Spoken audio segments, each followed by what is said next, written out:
Let's talk to the co-founder of the Together Declaration, a man who's done a lot of good work on this over the years, and a man who I think, like me, won't put up with that kind of control, that kind of OTT tyranny from a government ever again. That's Alan Miller, co-founder of the Together Declaration, as I say. Alan, welcome. Well, let me ask you this. First of all, this COVID inquiry, £300,000 a day it costs us. And I think it is there purely to try to make us believe that the government was justified in all those lockdowns and in everything it did. Because it's not even questioning whether or not lockdowns were a good idea, whether or not they were effective. I say they absolutely were not effective, because every time we came out of lockdown, about a week later, we had to go back into lockdown. So yes, you could suppress the virus for a little bit by not letting anyone out of their homes, but as soon as you let them out again, it just spread again. So the lockdowns didn't work. Why do you think when Matt Hancock, the former health secretary, appeared, I think it might be the second or the third time he's appeared last week, still droning on about saving lives and saying that it wouldn't change a thing in terms of government policies during those dark times? Why wouldn't he change a thing? They got just about everything wrong, if you ask me. I think that, Kevin, the thing is that Matt Hancock cannot now admit that he got all those things wrong, but he's completely in a state of disgrace. I think for a large proportion of the country, they recognise what went on. You know, it was like that moment where he wore a mask outside, and then as he slipped into 10 Downing Street, he slipped it off. Yeah. And you just go to shows the contempt, the utter contempt for the public. Don't forget, Alan, sorry to interrupt, but he also took his mask off inside the health department at the height of the lockdowns, when the rest of us weren't even allowed out or talk to our loved ones. He took his mask off to stick his tongue down his throat, the throat of his lover, if you remember. Yeah, and those masks were beyond a joke. They didn't do anything to stop things, and they were all about creating a sense of fear, part of a psychological behavioural insights team that wanted to create a sense of concern and fear so that we would follow more rules.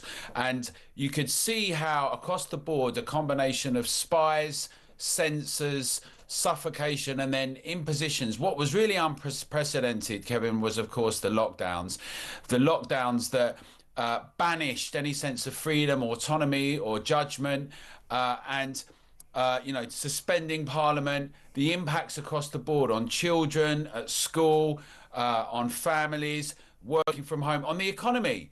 The billions that were wasted, the billions that, also the extra printing of money, the magic money tree that were printed and given out.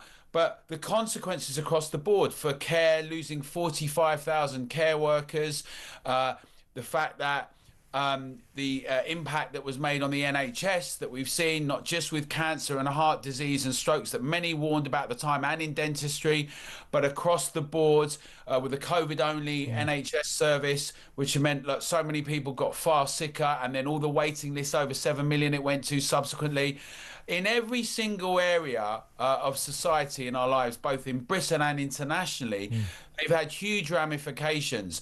And the idea that Matt Hancock, like Sajid Javid, who said he'd do it all again with the mandate, the idea that he can sort of cavalierly put it to one side now, well, the thing is, this COVID inquiry, which is not fit for purpose, and Matt Hancock's not been fit for purpose, is a recognition of the fact that, it's all of the whole premise of it is flawed. Well, I think that the reason for the COVID crisis is to enshrine the policies of the Tory government during those days, to say that they were the right things to do, and also to protect our sort of elite, our political elites, from criticism, because what they actually did, what they're responsible now for, their policies created massive cultural problems, social problems, economic problems. Why the hell we kept kids out of school when kids couldn't even catch COVID remains a mystery, and nearly everybody who died from it, a very small number died, and I don't want to undermine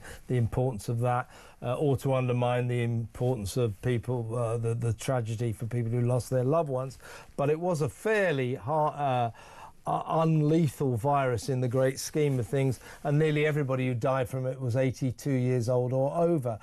For that, we completely recalibrated the mindset of this country. We turned this country into a lazy country because we pay people full pay for 2 years, the furlough scheme.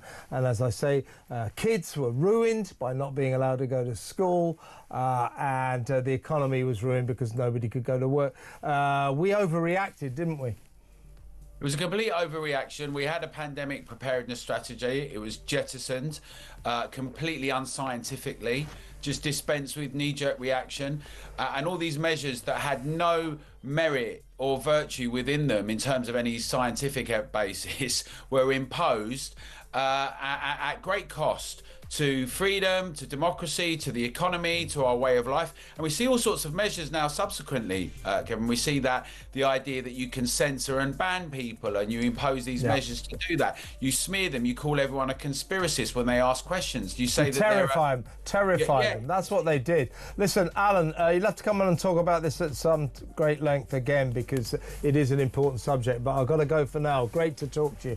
Alan Miller, co-founder of the Together Declaration.